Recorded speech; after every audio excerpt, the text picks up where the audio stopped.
My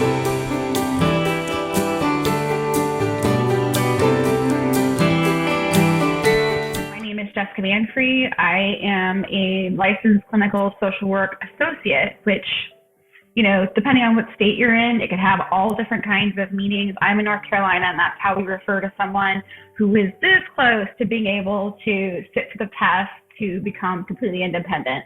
I have been practicing as a therapist for 3 years.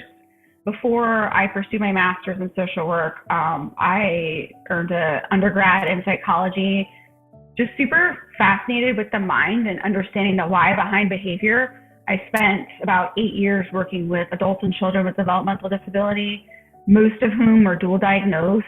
So I really got to use, I feel like that undergrad degree, but I knew if I was going to pursue impactful change and working one-on-one with people, that this was the route that I wanted to go. And I chose social work instead of, becoming a professional counselor or, marriage and family, because I love the broadness of social work. I can practice in therapy. I can assist my nonprofit. I can connect dots and look at things in a system worldview and just, have bigger pieces of the puzzle. And that was important to me. And it's something that I'm so grateful for because, if I'm working with a patient and they've got significant anxiety and depression, but I also know that they're living in poverty, the social work part of me is going to go, okay, let's get on and see what resources there are in your area. Me sitting there and validating their feelings is not going to really make an impact. Me saying, hey, there's a food pantry right next to you. Hey, this charity right here is going to help you with that utility bill. That is impactful. Just as impactful, I think, as giving that space for someone to share, what's on their heart, their mind, and what's weighing on them. And I'm so grateful, for that background that social work gave me. So I do that full time. And like most of us who are in this kind of field, that's not all I do. I also thoroughly enjoy writing. I'm a published author. I have a book that I wrote specific to loneliness. It is faith-based, but really just a culmination of my experiences as a military spouse, over these last 15 years, my clinical knowledge, and then, Christian-based resource for readers.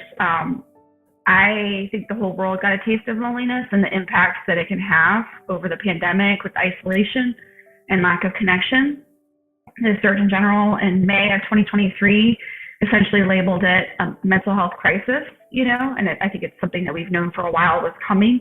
We weren't meant to live alone. We weren't meant to not have connection, not have a sense of community, and I think it's been detrimental.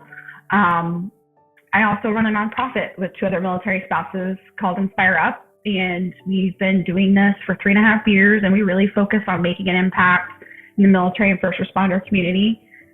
It's a lot of work. I know I named off probably 5 different jobs, but I feel very fulfilled. And it's just, I think it's important that whatever we do in our life, we pour into it and, to wake up excited for Mondays. And I definitely do that. That's great. Can you tell me a little bit more about how your nonprofit got started as far as being a military spouse and tapping into that loneliness piece and how you were able to turn what you were struggling with into something powerful that can help others? Yeah, absolutely. So, 2019 was a pretty pivotal year. The 2 ladies that I run the nonprofit with, we received recognition. I was recognized as the Coast Guard Spouse of the Year. They were the Army and National Guard Spouse of the Year. And, for me as a Coast Guard spouse, we're very often pretty far from big bases, depending on the unit, even if, say, it's a ship that my husband was on, maybe there was 150 people on that ship. And then, you would have the small base where the ship was located, but it's not like there was a whole lot of resources. We would have to travel, to be around that kind of support.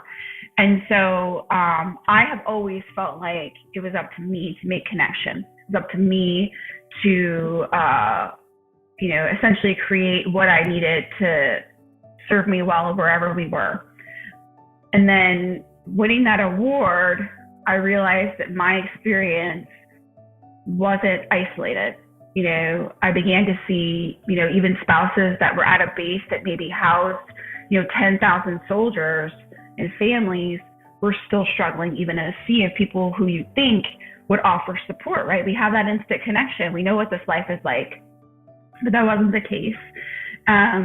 We were approached, the other 2 ladies and I, by Giving Tuesday, after we had done a makeover for a family, and they asked if we had considered running a campaign for Giving Tuesday specific to the military community.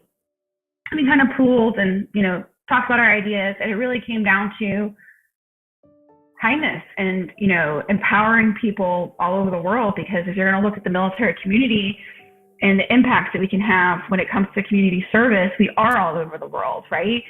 So I obviously can't be anywhere except for where I am right in that moment, but I can empower someone else who's in another country and say, hey, I'm going to help you. I'm going to support you. You can do this. You can make a difference. You are the difference.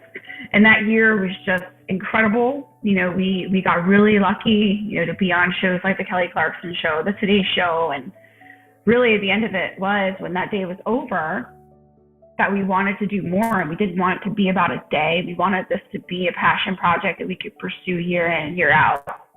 And that's really where Inspire Up came from. That's why we named it that, making sure that people are aware that it has nothing to do with us. Like, the mission is not us. We want to inspire the next wave, because just like we're military spouses now, the three of us are on the tail end of our experiences as spouses. We're seasoned, Our spouses are all going to retire in the next 3 to 5 years. And then what's next? Who's going to care for the generation coming behind us? And so that's really where Inspire Up comes in. It's you. You have more power than you realize. Thank you for what you're doing within the military community, and anything that you have from what you shared and what you found from your book that you want to highlight as far as things you've learned, and maybe some tips to kind of help people who are struggling with loneliness. Yeah, I think one of the important things that I highlight really in chapter 1, which anybody can read completely free on my website at jessicamanfree.com, it's there, is that we have to understand what the source is and what loneliness is. It's not being alone, right? Solitude is great. I encourage it. You need to love yourself. You need to be okay being alone and not be codependent on someone else's presence for your happiness, right? It's nice. Like, we need that connection. We need community, but we also need to love ourselves too. And so one of the things that I go into depth about is I talk about, my biological father and his alcoholism and his absence in my life. And that really started, the reflection on loneliness and feeling lonely, even as I had, my own family, even as, I got older, I was still missing that piece, right? And so it takes a lot of digging. And that's what I would encourage, folks, is, why are you lonely? What is going on in your life? I highlight 3 different kinds of loneliness in the book specifically, which is like, social, emotional, and really kind of situational. Are you a military spouse or someone who had to relocate for a job, or your spouse's job, and that's situational? You have nothing around you. What's going on? Is it emotional because you've lost someone? Maybe, a friendship has ended, someone's passed away, and really digging deep and figuring out why. And I call that unpacking it. And then on the other end of it, what are we going to do to cope through it? Obviously, I'm a proponent of therapy. I wouldn't be a therapist if I didn't believe in it. I think having a third-party person that's not friend or family, that's not just going to tell you what you want to hear, but that's going to give you space while also giving you things to reflect on. And I encourage autonomy. I want you to make the decision. I am not the solution to what's going on. You are. And giving people the tools and, building what I call the coping, toolbox. What can you do to get in the right frame of mind to process? Because I can tell you, if you're experiencing significant anxiety, you are going to be on sensory overload, and you're not going to be able to tackle anything. When I work with patients with anxiety, I ask them often, most people have heard of the show Hoarders. And I like to use the analogy, if you've got anxiety and you walk into one of those hoarder homes where there's a dead cat under a box and just messes everywhere, that's kind of what anxiety looks like. There's so much, you don't know where to start, so you almost just want to put a blanket over your head and not deal with it at all, or you completely avoid it, not deal with it, and then you're helping other people because that's easier than dealing with your own issues, right? And we've all met those people that are the fixers. They want to fix and help and do, and then you look at their lives and you're like, wait a minute, like, what you've got going on needs some love too. Give yourself grace. And that's the other thing, is we're usually really good at giving grace to others and loving on others and not for ourselves. And so I talk a lot about that, you know, in the first couple chapters, is just really understanding it and not being afraid to dig deep. I love that. That's so true. I use the analogy when I would work with youth. I would always have like art projects we would do, you know, just as a way to do an activity to kind of bond. And you'd get youth who would say, especially older youth, I can't do this. I'm not an artist. And I'm like, no, wait, if I gave that to you in kindergarten, you'd sit there and just, you know, doodle and draw. So what's the difference? And I always had them kind of build that analogy of like, we get so critical. We start looking around at everybody else and we think we can't measure up. So just kind of going back to that grace piece of like, when we're younger, we have more grace with ourselves and others. And for some reason, we lose that as we get older. Like you said, we give to others and we forgive others, but we can't always forgive ourselves. So I think that's so important. So thank you for helping people through that. Yeah, absolutely. And you're more than your worst day, because we've all got them. I got them. I have days that I wish I could just really erase, and you can't. So how do you redeem that? How do you use it, you know, to be better, to grow? Yeah, that's awesome. I love too the analogy or the way you pulled in your childhood of being lonely, even though you had somebody there. And I think that's something a lot of people don't understand, is that you can be lonely with someone like a spouse or a parent or, you know, a family member, even though they're there, if they're really not there for you. So I think that's something that people don't always understand is, you know, how can I be lonely when I'm married? I have a spouse here, but if that spouse isn't feeding into you and you guys aren't growing and spending time together, then you are left in that lonely state. Much like I feel like we hear with youth who, you know, or adults as well, that are on social media all the time, and people look at it like you're so connected, you know, you've got so many friends on Facebook or wherever you're connected, but you can feel so lonely because you're not really filling each other. It's just the surface level picture, I guess, if you will. So anything you wanted to talk about maybe on that level? Yeah, you know, absolutely. And I'll get you the links because, you know, my brain can only hold so much and I need my afternoon coffee, which is over here. But, you know, when it comes to social media, I'm glad you brought that up. You know, for me as a military spouse, having social media was so beneficial. It came around for me, you know, I'm the MySpace era, right? So MySpace, you know, was big when I was in my early 20s, and then it was Facebook shortly after.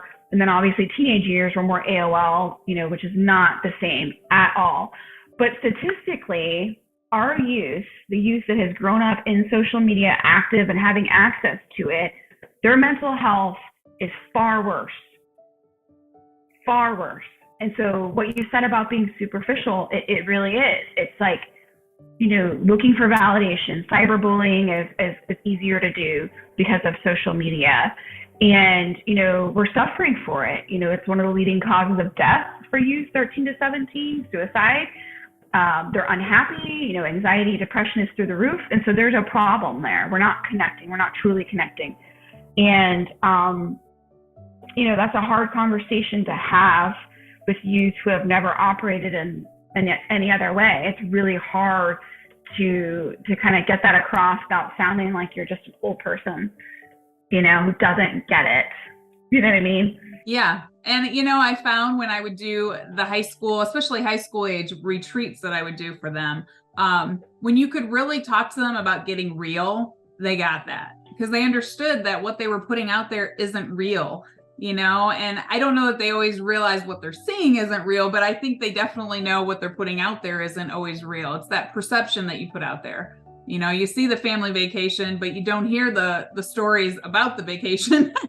So it looks great. You see the picture of the beach and you want that for yourself and you compare your life to them, but you don't realize that, you know, they had some arguments along the way and it rained half the time and, you know, all the things that go into it. You're just seeing that surface level. So I feel like that's what helps me when I talk with youth. And maybe, I don't know if you can relate with your clients of like, I think we can all kind of realize that a lot of times it is that persona we're putting out there that either we mean to put out there, maybe don't mean to put out there, but we realize it's not real. You know, it's kind of that fake of, I want everybody to think this looks really good, you know, that my life's all together, my family's looking great, all of that. But when we get real, I think is when we really can realize that we're more alike than we are different, that we're all struggling with such similar things. So I don't know where I was going with that.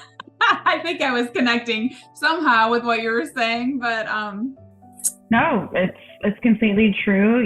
When I hear things like that, I remind my patients that I'm working with that comparison will steal joy. And I liken, social media and such as like a filter. It's not even just social media. Like when you think of reality TV, even that can seem like, wow, and you don't know what goes on behind closed doors. When I work with people who have, say, social anxiety, for example, and like they're always comparing themselves to someone else, they have body images, self-worth images. A lot of it is the thought process, right? And I would ask them, if I walked into this therapy room and I slammed the door, what were your immediate thoughts? What would your immediate thought be? And it's, oh, well, you're mad at me. And I'm like, right, we put that on ourselves, right? My behavior has something to do with you. I'm like, but you never know. Like maybe my dog died. Maybe, there's all sorts of things that are, kind of going on behind the scenes. And so that's what I remind them. I'm like, when you see something shiny, maybe I'm working with a girl who's got body images and she sees, whatever influencer, and they just look so perfect and so put together.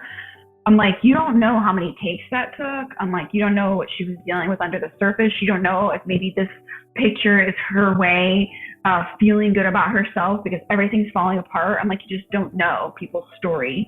And then I encourage them to seek out people who are real and honest. Like if you're utilizing social media for a specific purpose, really look for people who are going to be genuine, because otherwise you're not going to feel fulfilled and you're just going to constantly kind of walk away feeling bad about yourself, to be honest. Yeah, I agree.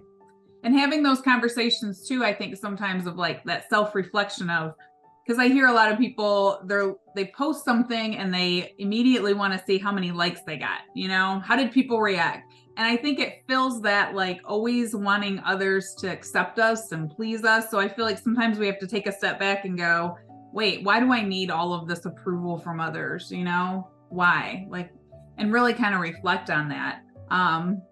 Even like I say, us for adults, I think we have to sometimes just kind of step back and go, yeah, why am I doing that? But definitely for young minds who, they're not thinking like adults, it's a lot harder, I think, for them to have those processing thoughts and kind of that dose of reality sometimes. Absolutely. Couldn't agree more.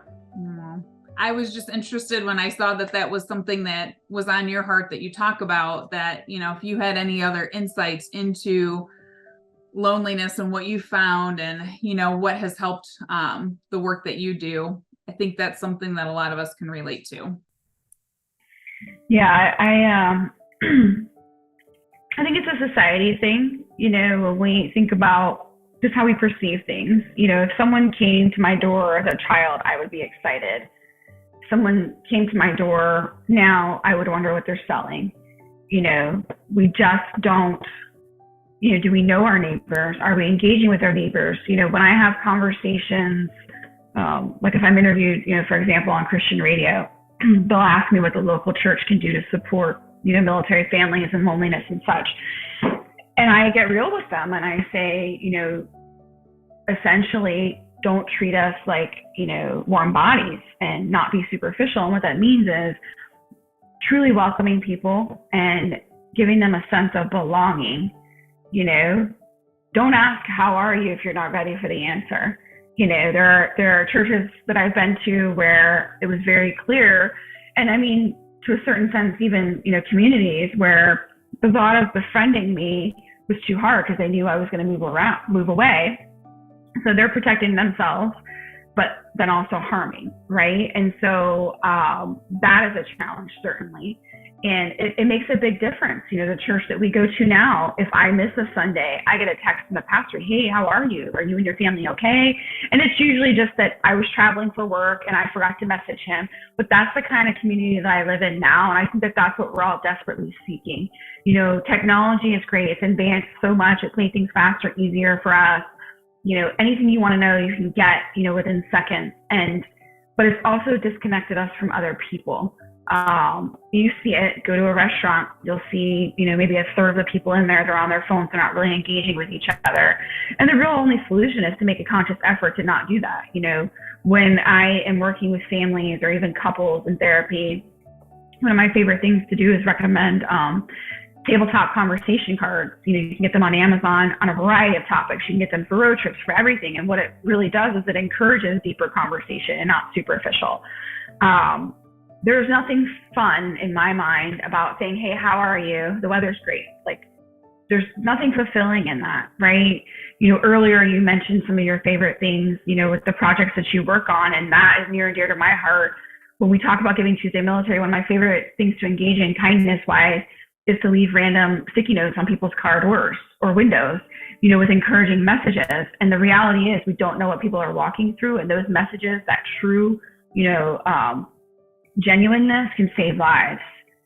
So, when you think about suicide rates going up, are we paying attention to people around us? Are we checking in with them? Are we so wrapped up in work and, whatever else that we're not paying attention, and we just don't care, and so I think that that's just a really important thing to, consider when you're looking at all of it. And I think that the pandemic certainly did not help at all.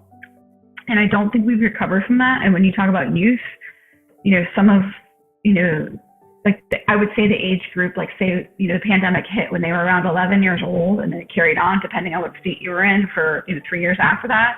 That is a huge time in a preteen and teenager's life where they lost, social connections. They lost, the ability to navigate, conversation, and through no fault of their own, right? This happened. Parents, some of them had to work, so then they're given phones, and they're not given. It's just, there's no easy solution. I just say, be conscious, be reflective. If you're an adult and you have children, really examine who is influencing them. What are we showing them? Are we making time? Are we focusing on quality versus quantity?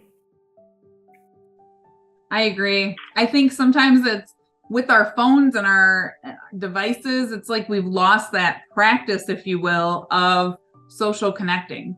It always sounds weird to me, but I have heard over and over, especially younger generations entering the workforce, that they almost need practice at making eye contact and shaking someone's hand. But it's true. It's so much easier and non-threatening to send a text to somebody than it is to look them in the eye and say the things you want to say. So I think it's that overcoming some of that awkwardness, just like you said, with going to a therapist, a third party.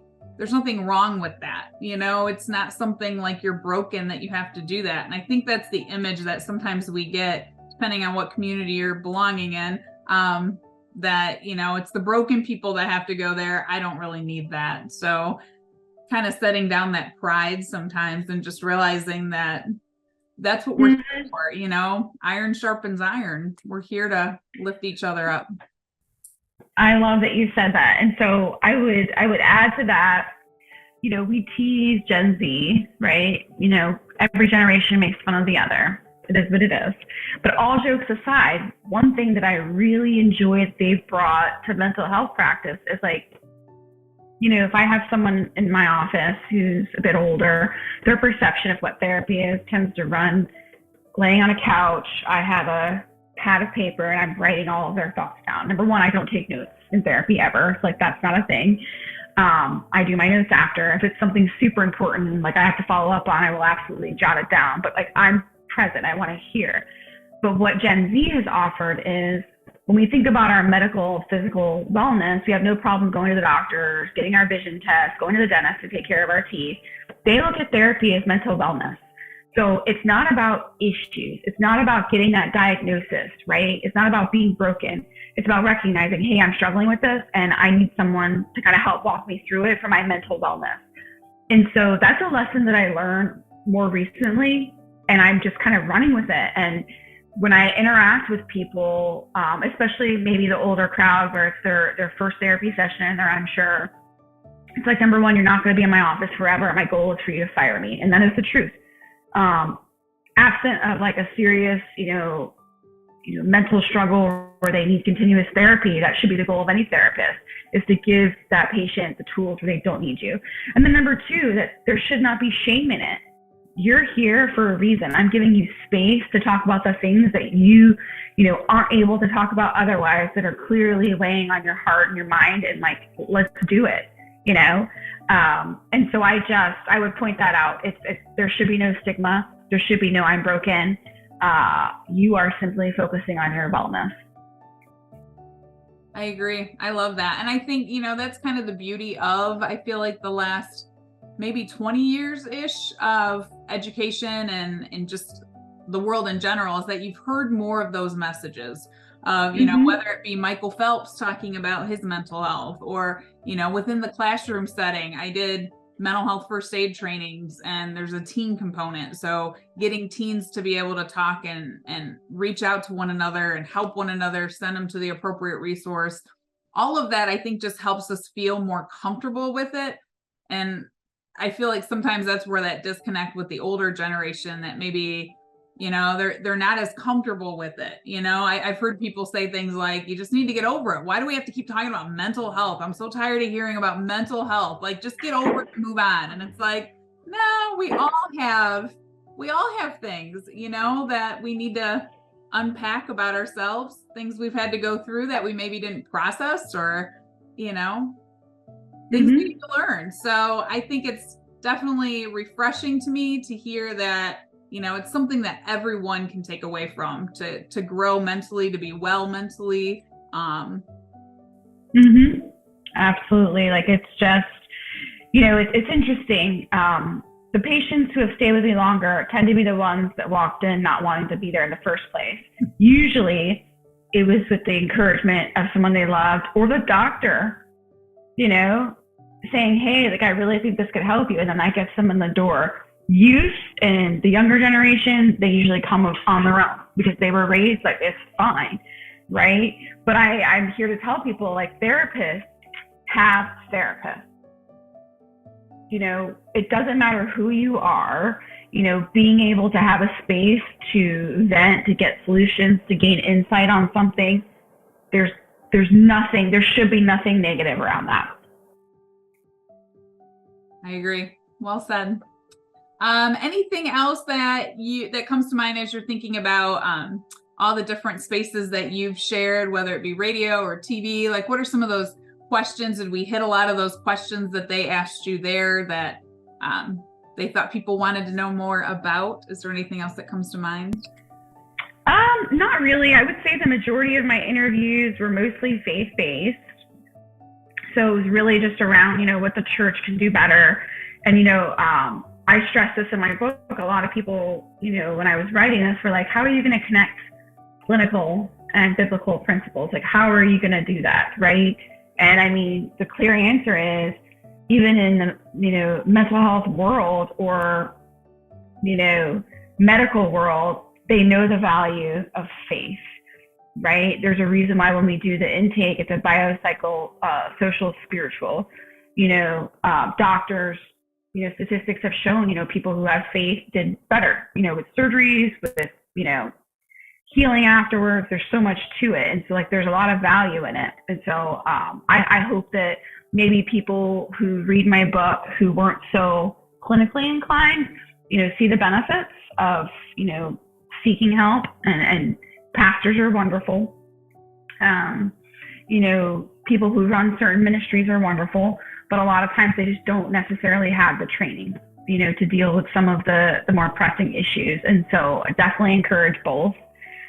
In terms of, like, other things that I've spoken on, I've been interviewed just like on PTSD and, the struggles of the military community. But I think what I would end on is just that it doesn't matter what people group you belong to. The reality is we're kind of all in this together. And I think remembering that and having compassion for one another, focusing on kindness, having hard conversations, because I know you mentioned earlier, it's a whole lot easier to send a text and have a conversation, right? I'm guilty of that. Initially, I named off all the things that I did. If I called every time I had a thought or a thing, like, I would be on the phone constantly. So, like, I definitely appreciate the quickness of it. But if you would have asked me my greatest fear when I was, say, 12 years old, it was picking up the phone and making an appointment and wondering what that person was going to think of me on the other end. That was the fear. And I conquered that through being forced into, things like speech class in high school, speech class in, my early years of college. And let me tell you, I had a Sicilian teacher that was in the background making all sorts of gestures, and he got you over it real quick. And I do not like speaking in big public places, connecting in therapy, radio interview, even, I did 700 Club recently. That felt like I was home. It was just us having a conversation. There was no stress behind it. But if you ask me to get up in front of a podium and talk to people, I'm going to want to throw up the entire time. And so what I would end with is, we do not grow when we are stagnant, when we are unwilling to try something new. Growth happens when you are challenging yourself. Think about how accomplished you feel when you finish something really hard. Math is my kryptonite. I have a master's, right? Most of, people who pursue social work, for example, or a science degree need 2 math classes to get their undergraduate. I took 7, and it was the worst. But what I can tell you now is I don't want to go back. I don't want to take another math class. But I'm so proud of myself because I could have very easily said, this is too hard. I'm not going to do it. I'm not going to pursue this. And then where would I be? And so, just challenge yourself to grow, even when it's uncomfortable. I agree. I have to tell you, I don't know if you knew this, but I was a math teacher before I got into this. So I taught 4th grade math and science, and then 7th grade math. And I always laugh. I think I just like the challenge myself, because maybe it was that positivity that I always spun it, because I wasn't a great student with math. It's not like I took all the higher levels and just loved it. I just like the challenge of it. I don't know. It's like, it's like a puzzle to figure out. So I'd always do that with my students of like, math is everywhere. Just, find it and realize that it's not something that has to be an enemy. Figure out, how you can see math everywhere and use math. And we don't have to all graph linear equations, but we do have to be able to do some of the basics, right? Just to be able to feel successful, figure out our sales and our what's our percentage of tax we should give for a tip and all of those things. So I think that's funny you brought in math. And then spiritual. So I'll keep encouraging you. Math is everywhere. Don't hate it. On the spiritual end, I think too, when I do these mental health moments, there is an element of spirituality in there because it is part of that dimensions of wellness. I think sometimes people shy away from spirituality because they're afraid of, you're going to enforce your beliefs on me.